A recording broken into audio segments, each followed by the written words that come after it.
Abra sua Bíblia em João capítulo 9, nós vamos ler do verso 1 ao verso 7. Amém? João capítulo 9, do verso 1 ao verso 7, diz assim a palavra do Senhor. Ao passar, Jesus viu um cego de nascença. Seus discípulos lhe perguntaram: Mestre, quem pecou, este homem ou seus pais, para que ele nascesse cego? Disse Jesus: nem ele nem seus pais pecaram, mas isto aconteceu para que a obra de Deus se manifestasse na vida dele. Enquanto é dia, precisamos realizar a obra daquele que me enviou. A noite se aproxima, quando ninguém pode trabalhar. Enquanto eu estou no mundo, sou a luz do mundo. Tendo dito isso, cuspiu no chão, misturou terra com saliva e aplicou-a aos olhos do homem. Então lhe disse: vá lavar-se no tanque de Siloé, que significa enviado. O homem foi, lavou-se e voltou vendo. Amém. Mantenha sua Bíblia aberta, feche seus olhos. Santo Deus maravilhoso Pai, somos gratos a Ti, porque o Senhor já falou ao nosso coração hoje. Tu estás presente aqui, como podemos cantar. Entender, ó Pai, que Tu estás aqui, nós podemos sentir o Teu calor. Mas nós pedimos a manifestação da Tua presença de forma ainda mais notória, mais real. Ó Deus, através dessa ministração, que os nossos olhos sejam abertos e possamos Te contemplar, possamos entender um pouco mais de quem é o Senhor, em nome de Jesus. Amém e amém. Meus queridos, lendo a respeito da razão de alguns insetos serem atraídos pela luz, a gente sofre com isso. Nesses dias tinha um bocado de borboletinha ali na frente das lâmpadas. A gente deixar a janela aberta aqui na hora do culto, tem determinado momento que é uma situação meio complicada. E lendo um pouco acerca disso, eu vi alguns artigos que dizem que os insetos, eles são direcionados por fontes de luz, como o sol, como a lua, estrelas. Mas quando se trata da noite, especificamente, que nós acendemos a luz elétrica, os insetos eles meio que ficam desorientados. Por serem direcionados pela luz da lua, e você liga qualquer luz dessa, eles acabam se perdendo, eles perdem o foco e ficam girando em forma de espiral em volta da luz. Isso me levou um pouco a refletir acerca do estudo de hoje. E fala exatamente acerca desse cego que nós lemos, que foi curado por Jesus. E essa cura física fez com que muita coisa mudasse na vida dele. Alguns focos foram adquiridos, outros foram mudados. Focos que eu falo, direcionamentos. E diante disso a gente vai falar hoje acerca do seguinte tema: novo foco. Você pode repetir isso? Novo foco. Quando a gente se volta aqui para o texto que a gente leu, quando nós vemos aqui a vida desse jovem cego, como se deu esse processo na vida desse jovem? Como ele adquiriu esse foco? Como foi esse processo de adquirir um novo foco? Primeiro, a gente pode observar que ele foi curado da cegueira física. Ao ser curado da cegueira física, ele adquiriu focos físicos. E aí eu fico refletindo um pouco acerca daquilo que a gente lê, que Jesus, versículo 1, se você puder me acompanhar pela Bíblia. Ao passar, Jesus viu um cego de nascença. Foi Jesus quem viu esse cego. Foi Jesus quem olhou para ele. Esse aqui é diferente do cego Bartimeu, que clama: Jesus, filho de Davi, tem compaixão de mim. Que é uma outra situação, é um outro cego. É Jesus quem vê esse cego. E os seus discípulos então perguntam para Jesus: Mestre, quem pecou? Este ou seus pais para que ele nascesse assim? Os fariseus ensinavam que o sofrimento humano era causado por causa de pecados. E aqui especificamente, eles tinham uma crença errônea, mas eles tinham essa crença de que a alma poderia pré-existir antes do corpo. De forma que, se esse cego, a sua alma, tivesse algum pecado antes de encarnar, quando encarnasse, então ela viria com algum defeito devido a ter pecado em algum momento anterior. Talvez aqui na mente dos discípulos houvesse essa crença chamada pré-existencialismo da alma. E Jesus vai responder: não, nem ele pecou e nem os seus pais pecaram, mas isso aconteceu na vida dele para que a obra do Senhor pudesse ser realizada. para que Deus se manifestasse através dele. Jesus então, se você for ver um pouquinho o versículo 5, versículo 4, ele vai dizer que ele é a luz do mundo. Enquanto ele está no mundo, ele é a luz, e que ele precisa cumprir com o seu trabalho messiânico, desenvolver a sua função de Messias, desenvolver a sua função que ele veio aqui exercer.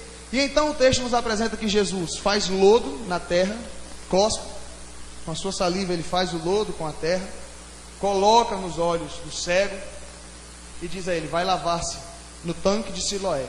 O cego então vai, se lava, e a palavra de Deus diz que ele voltou vendo. Irmãos, com essa cura Jesus estava fazendo com que este jovem adquirisse focos físicos. Você já viu como é que uma pessoa deficiente visual, ela não tem um foco? Você fala com ela, ela não direciona para você. Você fala com ela, é mais fácil ela ficar assim para poder ouvir melhor, porque ela não tem um foco físico. Com essa cura que Jesus estava fazendo com esse cego, ele agora começou a adquirir um foco físico. Através daquele milagre, Jesus estava abrindo inúmeras possibilidades àquele jovem. Agora ele poderia, através dessa cura, ele poderia se comunicar também através do seu olhar. Através do seu olhar ele poderia demonstrar alegria, através do seu olhar ele poderia demonstrar tristeza. Através do seu olhar ele poderia agora ter novos focos, ter novos sonhos, ter novos projetos para a sua vida. Ele poderia agora reorganizar a sua vida de uma forma diferente. Talvez novos sonhos agora começaram a surgir na vida daquele jovem com essa cura. E o que isso pode ser aplicado para a gente? Pastor, mas esse primeiro ponto, tá beleza, ele foi curado da cegueira física. O que isso pode me ajudar? Em que isso pode me ajudar? Uma vez que a minha visão está em perfeito estado.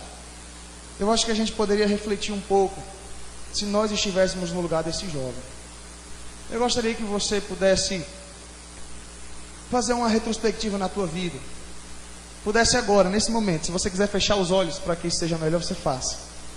Mas que você pudesse imaginar, se eu não pudesse ver nada do que eu estou vendo, se eu não pudesse ver tudo que eu tenho visto agora, como seria a minha vida se de repente agora os meus olhos fossem abertos por Jesus? Se de repente agora os meus olhos fossem abertos e eu pudesse observar a cor desse ambiente, eu pudesse amanhã pela manhã ver o nascer do sol, eu pudesse ver o cantar dos pássaros, como seria o direcionamento da tua vida a partir de então? Se a gente puder refletir o que estava agora acontecendo na vida desse jovem. Eu falo isso porque às vezes a gente desvaloriza muito a vida. Às vezes a gente passa por dificuldades, a gente passa por lutas, a gente passa por algumas situações, e muitos chegam ao ponto extremo de dizer: não vale a pena viver. Mas eu fico imaginando agora o que está acontecendo com esse jovem que estava sentado mendigando. Jesus agora abre a possibilidade para ele de adquirir focos físicos e com isso adquirir sonhos, com isso poder desenvolver projetos. Talvez agora esse jovem viu muita coisa na vida dele agora para ser realizada. Se talvez ele não via valor até então, a partir de agora ele está vendo valor. Eu gostaria que nós pudéssemos refletir se isso tivesse acontecido com a gente. Se fosse nós que tivéssemos nascido cegos e pudéssemos, através de uma cura, ter os nossos olhos abertos e poder ver pela primeira vez o que é o sorriso das pessoas, e poder ver pela primeira vez a alegria, poder olhar no olho de alguém e conhecer um pouco mais. Eu creio que esse jovem agora estava nascendo para a vida. Esse jovem ele estava adquirindo novos projetos, ele estava adquirindo novos sonhos. Como seria a nossa vida? Às vezes a gente desiste tão fácil de tantas coisas que estão diante dos nossos olhos.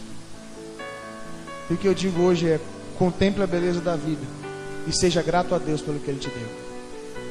Tem uma ilustração que um pai ia com seu filho dentro de um trem, um jovem já. E aquele jovem, na medida que ele ia vendo as coisas pelo vidro do trem, ele falava: olha pai, pássaro. Olha pai, o sol. Olha pai, aquele animal, que engraçado. Uma mulher que estava do lado achou estranha aquela situação. Aquele jovem com determinada idade, e ela falou assim para ele: eu conheço um especialista muito bom que você pode levar seu filho. Ele falou: ele acabou de vir de um especialista muito bom. Ele era cego, ele está enxergando pela primeira vez. Se a gente pudesse refletir acerca disso para as nossas vidas, ficarmos admirados com o cantar dos pássaros, com a beleza dos pássaros, porque a gente já ouve, mas com a beleza de vê-lo cantando, com a beleza da criação de Deus, como você acordaria amanhã? Como nós acordaríamos pela manhã? O Senhor Jesus agora estava fazendo com que esse jovem, com focos físicos, ele pudesse reviver humanamente falando. Ele pudesse, através desse sinal, claro que Jesus estava manifestando a sua glória através da vida daquele jovem, mas ele estava dando uma oportunidade para aquele jovem de sonhar. A segunda coisa que nós podemos aprender com esse sinal é que esse jovem, ele também foi curado da cegueira do tradicionalismo. Na continuação, eu vou resumir porque a história é muito grande, mas na continuação, se você for ver, a partir aí do versículo 9, as pessoas ficam curiosas acerca daquele milagre. Como foi que aquele jovem foi curado daquele jeito? Quem foi que curou aquele jovem? Aí ele fala: foi Jesus. Como foi que ele fez isso? Ele pegou a saliva dele, misturou com a terra, colocou nos meus olhos, mandou me lavar e eu fiquei curado. Mas como pode ser esse negócio? Jesus havia feito isso no sábado. Eles então pegaram esse jovem e falaram: vamos lá diante dos fariseus. Os fariseus eram quem resolviam as situações religiosas daquela época. Chegaram, contaram a história de novo, e aí eles falaram: não, mas esse homem não pode ser de Deus porque ele não está cumprindo a lei, ele quebrou o sábado. Porque a situação era o seguinte: fazer algo bom no sábado, como o milagre que Jesus fez, até podia, mas o fato de Jesus fazer uma massa, a ideia era mais ou menos isso. Assim como alguém fosse fazer massa de pão, não podia naquela época. Então eles interpretaram mais ou menos assim: o fato de Jesus ter cuspido e ter com a sua saliva feito lodo com terra, ele trabalhou, então ele quebrou a lei, quebrou o mandamento. E aí os fariseus falaram: um homem que quebra a lei, que desobedece a lei, não pode ser de Deus. Mas um outro grupo dos fariseus falaram: mas como um homem que não é de Deus, ou como um pecador, faria tal coisa? Então eles começaram a discutir a situação. Ele falou: vamos fazer o seguinte, vamos perguntar para o cego, o que ele acha acerca desse Jesus. Chamaram o cego: o que você acha acerca desse Jesus? Ele é um profeta. E aí o pessoal continuou discutindo aquele negócio todo. Não pode ser, esse negócio não, esse menino não era cego não. Vamos chamar o pai dele. Chamaram o pai e a mãe. Seu filho era cego mesmo de nascença, como é que foi? Olha, o negócio é o seguinte: ele nasceu cego, como ele está vendo agora a gente não sabe. E o texto diz que eles estavam com medo. Os fariseus já haviam falado que qualquer um que seguisse Jesus seria expulso da sinagoga. Então os pais falaram: olha, a gente não sabe como aconteceu, ele nasceu cego, mas pergunte para ele como foi, que ele é maior de idade, ele sabe responder a situação. E aí foram perguntar mais uma vez para o jovem. E aí eu gostaria de ler com você a partir do verso 24. Pela segunda vez chamaram um homem que fora cego e lhe disseram: para a glória de Deus, diga a verdade, sabemos que esse homem é pecador. Ele respondeu: não sei se ele é pecador ou não. Uma coisa eu sei, eu era cego e agora vejo. Então lhe perguntaram: o que lhe fez ele? Como lhe abriu os olhos? Ele respondeu: eu já lhes disse e vocês não me deram ouvidos. Por que querem ouvir outra vez? Acaso vocês também querem ser discípulo dele? Então o insultaram e disseram: discípulo dele é você, nós somos discípulos de Moisés. Sabemos que Deus falou a Moisés, mas quanto a esse, nem sabemos de onde ele vem. O homem respondeu: ora, isso é extraordinário. Vocês não sabem de onde ele vem, contudo ele me abriu os olhos. Sabemos que Deus não ouve pecadores, mas ouve o homem que o teme e pratica a sua vontade.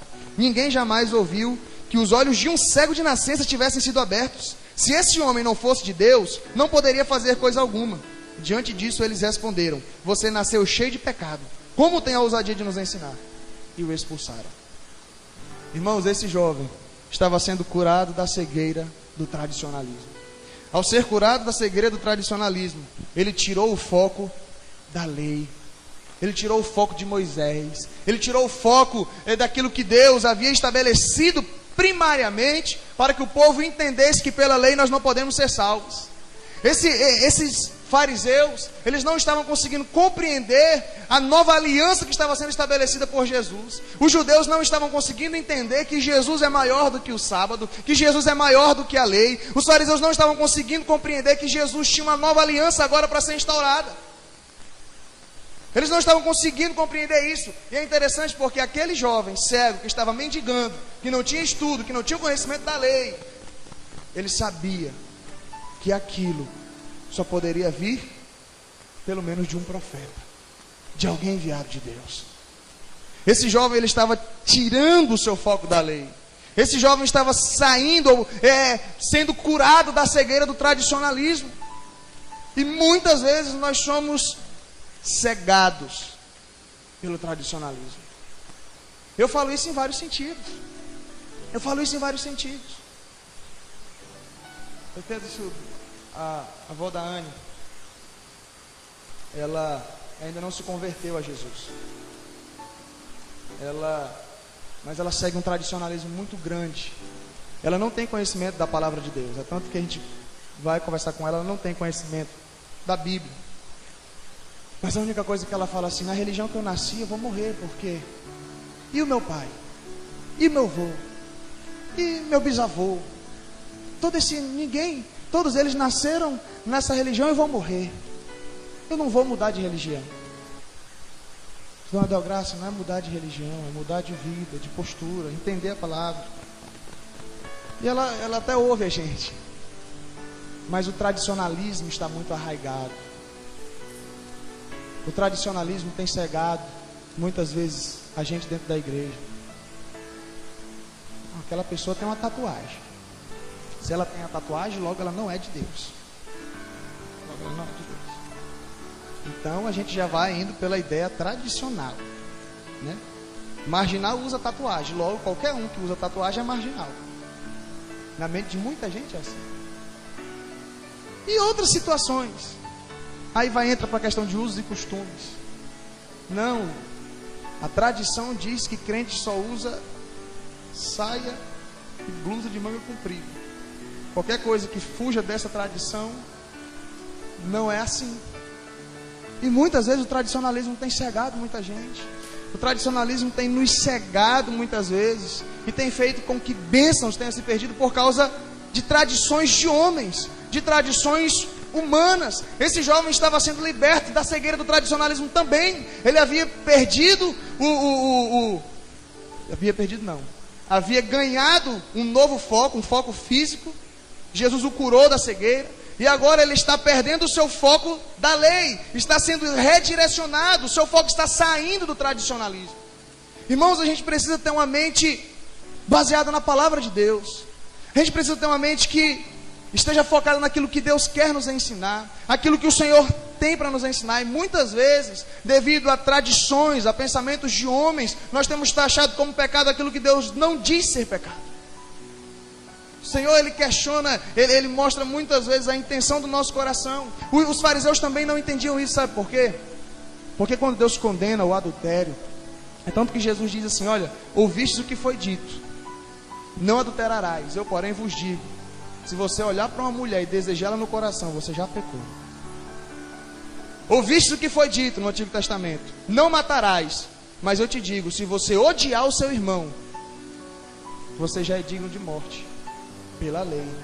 Porque aí não é que Jesus está fazendo um novo mandamento, Jesus está interpretando a lei, que as pessoas até então não entendiam. Jesus está dizendo: a lei veio para isso, para que você reconheça a miséria humana que existe dentro de você. O pecado não é só matar alguém, o odiar já se constitui pecado.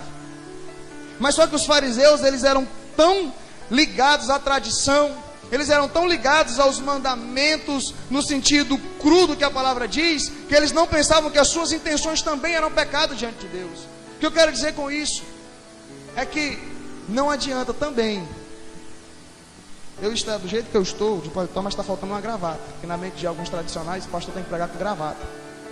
Então Deus não estaria recebendo a minha pregação, porque eu estou sem gravata.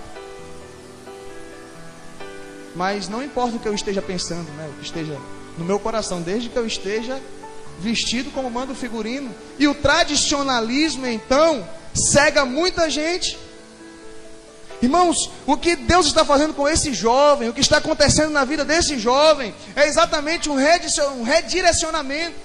Deus está fazendo com que o seu foco seja retirado da lei, com que o seu foco esteja sendo retirado daquilo que os fariseus estão pregando. Os fariseus agora estão colocando dúvida acerca de quem é Jesus, acerca de quem é o Filho de Deus, porque eles não estão conseguindo observar que é em Jesus que a nova aliança que eles tanto esperam está sendo instaurada. Esses fariseus esperavam a vinda do Messias. Esses fariseus esperavam aquele semelhante a Moisés que a lei falava. Eles esperavam, mas eles não conseguiram reconhecer quando ela chegou.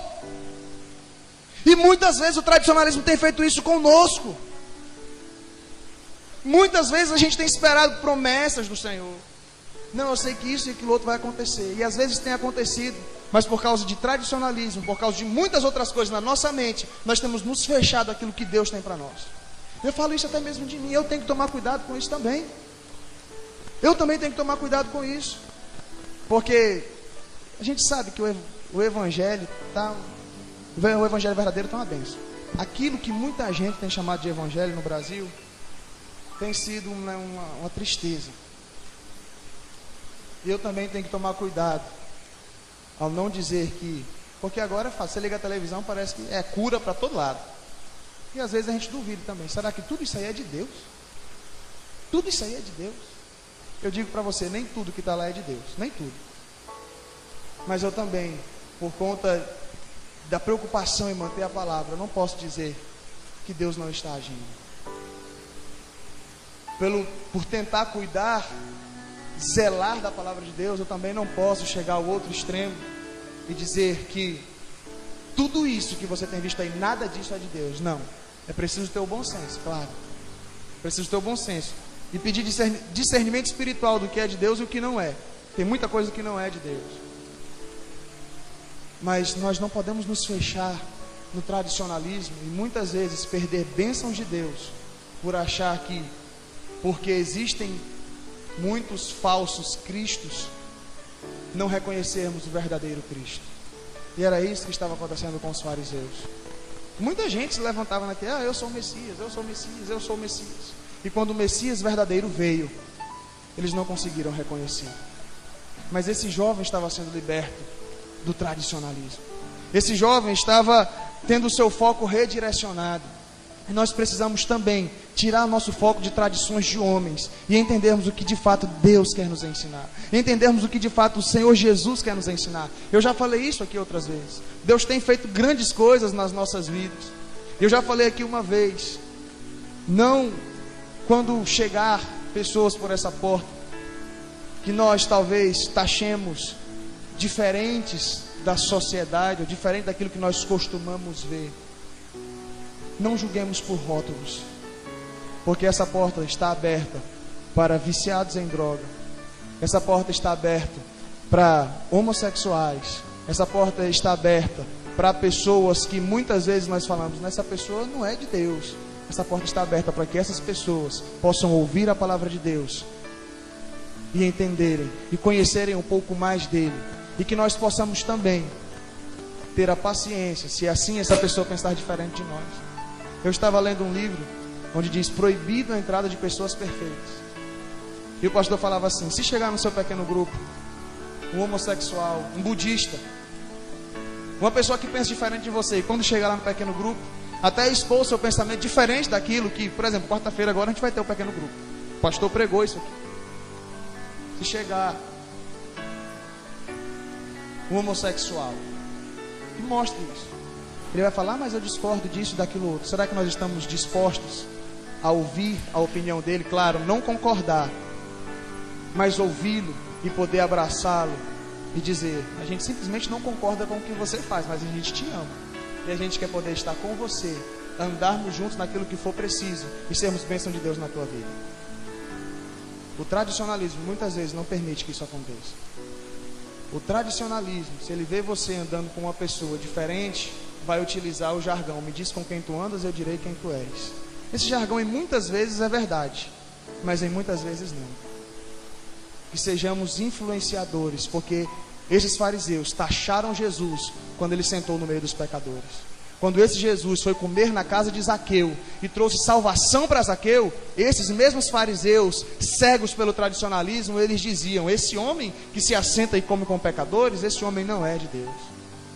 Esses mesmos fariseus criticaram a Jesus quando a mulher pecadora, arrependida, adúltera, lavou os seus pés.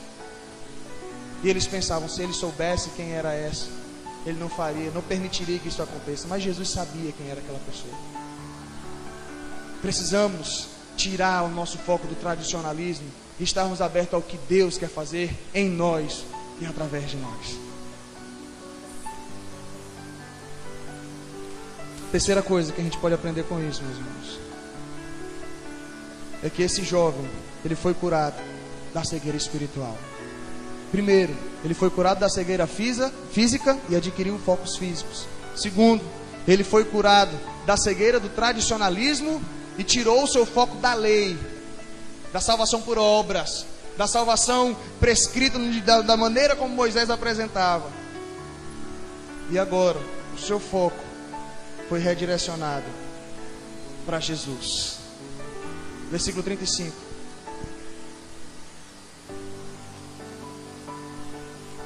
Jesus ouviu que o haviam expulsado, e ao encontrá-lo disse: você crê no Filho do Homem? Perguntou o homem: quem é ele, Senhor, para que eu nele creia? Disse Jesus: você já o tem visto, é aquele que está falando com você. Então o homem disse: Senhor, eu creio, e o adorou. Irmãos, perceba que quando perguntaram para ele acerca de Jesus, lá no versículo 17, qual é o versículo 17, Deus? Tornaram, pois, a perguntar ao cego: que diz você a respeito dele? Foram seus olhos que ele abriu. O homem respondeu: ele é um profeta. Certo.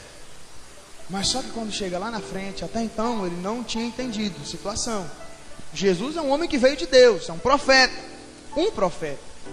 Quando Jesus aparece para ele, que ele já havia sido curado da cegueira física, adquiriu focos físicos, foi curado da cegueira do tradicionalismo, tirou o seu foco da lei, mas até então ele precisava agora de adquirir o verdadeiro foco. E o verdadeiro foco, Jesus o apresentou. Jesus diz: você crê no Filho do Homem? Ele até então não sabia que Jesus era o Filho do Homem. Ele até então não sabia que aquele que o havia curado era o Messias. Ele sabia que havia vindo de Deus. Ele acreditava até então que era um profeta. Jesus disse: esse que fala contigo. Ele disse: Senhor, eu creio. Filho do homem era o termo utilizado também no Antigo Testamento para o Messias, para o Cristo. Quando Jesus se identifica como Filho do homem, aquele jovem está conseguindo entender que Jesus é o Messias prometido, que Jesus é de fato aquele que ele esperava, aquele que os israelitas esperavam, aquele que os judeus estavam esperando para instaurar um novo governo, para instaurar um novo reino, o reino de Deus aqui na terra. Ele foi curado da cegueira espiritual e adquiriu um novo foco, o único foco que todos nós devemos ter: Jesus. Se essa cegueira não tivesse sido curada, a cura da cegueira física não teria passado de um alívio momentâneo. Mas Jesus mostra que ele pode fazer mais do que isso. Jesus pode fazer mais do que curar a cegueira física. Jesus pode fazer mais do que curar um câncer. Jesus pode fazer mais do que ressuscitar um morto e fazê-lo voltar a viver fisicamente de novo. Jesus pode fazer mais do que tudo isso. Jesus pode salvar alguém. Jesus pode salvar alguém da condenação do inferno. Se a gente conseguir compreender o que estava acontecendo aqui no final, esse jovem sendo curado da cegueira espiritual, Jesus o curou fisicamente, mas se for ver grau de importância, a cegueira espiritual ao ser curada foi muito mais importante do que a cura da cegueira física. Meus queridos, para esse jovem ter o seu foco direcionado a Jesus, ele precisou ter o seu foco ser retirado da lei. Eu te digo, imagine uma pessoa que crê: eu dependo de mim para ser salvo. Eu dependo simplesmente de mim, de defender a tradição dos meus pais. E eu digo para você, aquilo que a gente aprende quando criança, eu falo isso sempre, aquilo que a gente aprende quando criança, para a gente poder mudar de ideia,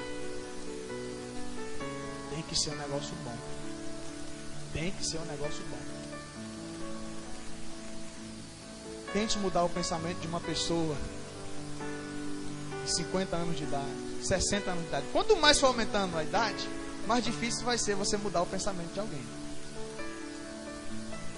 Até os seus 7, 8, 10 anos, tudo aquilo que ela está ouvindo, ela está recebendo.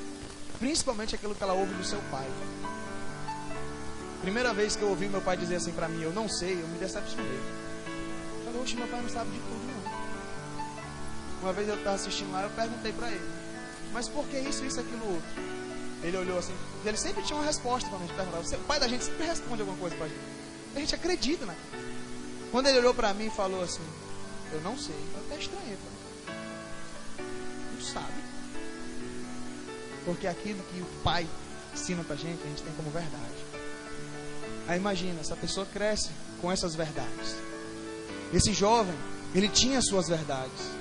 Esse jovem, ele tinha suas crenças, os seus axiomas, que significa verdades que não precisam serem provadas. Tem muita coisa que a gente acredita, que se alguém perguntar, por que você acredita nisso? Como você chegou a essa conclusão? Quanto tempo de pesquisa? Tenho, meu pai falou e eu assino embaixo. Meu pai falou, eu acreditei. Alguém me falou isso, uma autoridade a meu respeito, eu acreditei, pronto. E para você mudar esse pensamento, você tem que provar por A mais B.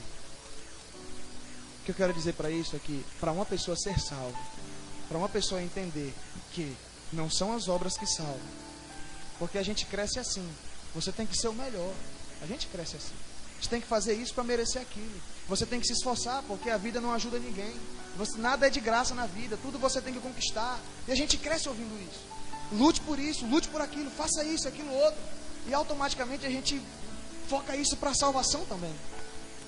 Não, para mim ser aceito por Deus eu tenho que fazer por merecer. Para mim ser aceito por Deus eu tenho que fazer isso, aquilo, outro, eu tenho que correr, eu tenho que batalhar, eu tenho que me esmerar, eu tenho que fazer por onde ser aceito por Deus. E o que Deus está dizendo é, você pode morrer tentando me agradar, mas aquilo que é necessário para a salvação você nunca conseguirá fazer, porque nós somos pecadores, irmãos. Mas Jesus, Deus, Ele não faz isso para jogar na nossa cara. Ele faz isso para mostrar que nós somos incapazes de aceitar o presente dEle, que é a salvação, que é Jesus. É um presente que Ele nos dá simplesmente quando nós reconhecemos que nós precisamos dEle, que nós estamos cegos e que nós precisamos ser curados espiritualmente para os nossos olhos abrirem e nós podermos enxergar Jesus e dizer, eu quero te seguir. Eu gostaria de concluir refletindo acerca do que a gente falou lá no início, acerca dos insetos que ficam girando em volta da luz. Os insetos são direcionados pela lua. Quando você acende uma luz elétrica, ele vai ficar meio perdido. Uma luz dessa, uma simples luz elétrica que não se compara à luz da lua ou à luz do sol. O Senhor Jesus, Deus nos criou para sermos direcionados pela luz dele. Mas quando a luz do tradicionalismo acende, nós nos perdemos em volta dessa luz. Quando outras luzes de outras coisas acendem, muitas vezes nós nos perdemos como um inseto quando ele não está conseguindo ser direcionado pela verdadeira luz. E o que o Senhor Jesus quer fazer é apagar essa luz que tem tirado o nosso foco e nos direcionar pela verdadeira luz, que é Jesus. Eu gostaria que você fechasse seus olhos. Eu gostaria que você pudesse refletir um pouco acerca daquilo que a gente falou nessa noite. Talvez você já está sentado, assim como esse jovem estava sentado, mendigando, talvez sem muita perspectiva, talvez sem muita expectativa. Talvez você esteja sentado assim pensando, poxa, a situação não está legal, não está boa. Talvez sonhos, projetos tenham se frustrado diante de você. Mas, assim como o Senhor Jesus curou aquele jovem, e fez com que os seus olhos fossem abertos para a vida. Ele quer abrir os teus olhos hoje para os sonhos, para os projetos, para tanta coisa talvez que você já tenha desistido. O Senhor Jesus também, Ele quer tirar o teu foco do tradicionalismo. Ele quer tirar o teu foco daquilo que você tem pensado assim, não, mas isso é verdade porque eu aprendi assim. E o Senhor Jesus está querendo abrir os teus olhos para te mostrar talvez a verdadeira luz, para te mostrar que talvez coisas que você tenha acreditado desde sempre, Ele está dizendo, olha, não é assim, eu quero te direcionar novamente, eu quero tirar o teu foco disso que não faz parte de mim, que não é aquilo que eu tenho ensinado, eu quero te redirecionar para um outro foco. Jesus está dizendo, eu quero te mostrar que eu sou o Filho do Homem, eu quero te mostrar que eu sou o único que pode trazer de fato visão verdadeira a você, eu sou o único que pode redirecionar o teu foco. Santo Deus maravilhoso, Pai, coloco diante de Ti, ó Deus, as nossas vidas. Eu coloco diante de Ti cada um de nós que temos ouvido a Tua palavra. Assim como esse cego, ó Deus, foi curado fisicamente, foi curado da cegueira do tradicionalismo, ó Deus, e foi curado da cegueira espiritual. Eu peço que o Senhor traga cura hoje à noite também. Eu peço que o Senhor nos faça refletir, ó Deus, acerca de situações como essas que têm acontecido em nossas vidas. Situações como essas que têm nos feito perder o foco. Mas que o novo foco hoje seja adquirido em nós. Que o novo foco, Jesus, seja de fato o nosso alvo. Andando em direção a Cristo, o autor e o consumador da nossa fé. Em nome de Jesus.